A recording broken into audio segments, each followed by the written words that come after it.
Assalamualaikum and hi, my name is Muhammad Kamil bin Anuar and I will present for UN Regulation number 18, that is Anti-Theft Motor Vehicle. Uniform provision concerning the approval of motor vehicles with regard to their protection against unauthorized use. Okay, let's see for the introduction for this regulation.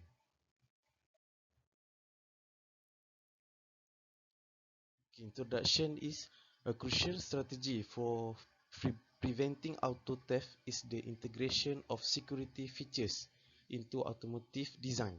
This strategy has concentrated on two automotive design features, which is first is enhancing perimeter security to deter car break-ins. Second one is installing system that disable the car when it is parked to deter unauthorized driving away. Okay. As a result, legislation was eventually introduced in Europe and the US in the 1960 and 1970 that for the first time required manufacturers to install anti-theft device in cars.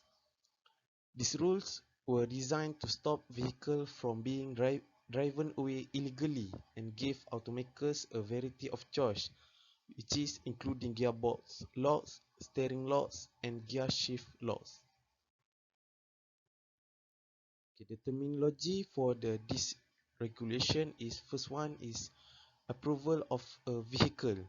That's mean the approval of a vehicle type with regard to its protection against unauthorized use. Second is vehicle types.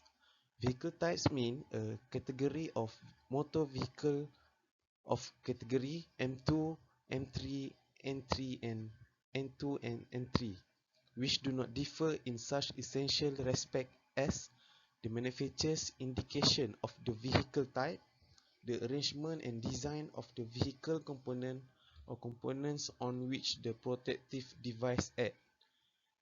And last one is the type of protective device. Okay, next, let's see for the protective device. Protective, protective device means a system designed to prevent unauthorized normal activation of the engine or other source of main engine power of the vehicle in combination with at least one system, which is locks the steering, lock the transmission, and lock the gear shift control. The steering means the steering control, the steering column and its accessory cladding, the steering shaft, the steering gearbox, and all other components which directly affect the effectiveness of the protective device. Combination. Combination means one of the specifically planned and constructed variation of a locking system which, when properly activated, permit operation of the locking system. Okay. Key means any device designed and constructed to provide a method of operating a locking system which is designed and constructed to be operated only by the device. Okay, this is the test procedure for the steering locking. Okay, the test equipment must have the following. First is a feature of mounting the sample steering with the protective device attached. Second, a method involving the use of the key for turning on and off the protection device.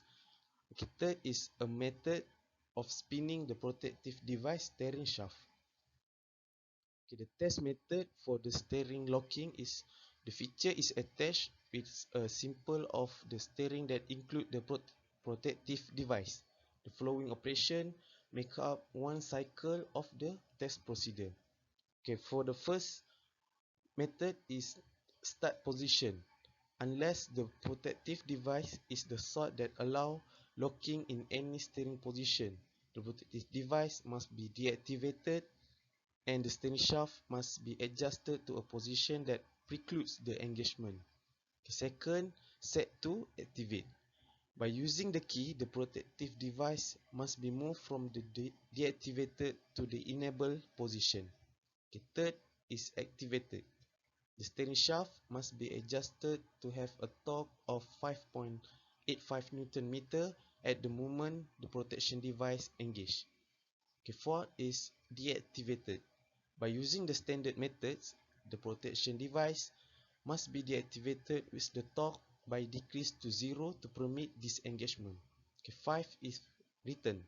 To prevent the protective device from engaging, the steering shaft must be rotated. 6 is opposite rotation. Repeat the set to activated, deactivated and return process, but in the opposite direction that the steering shaft is rotating. The smart device must wait at least 10 seconds between each consecutive engagement.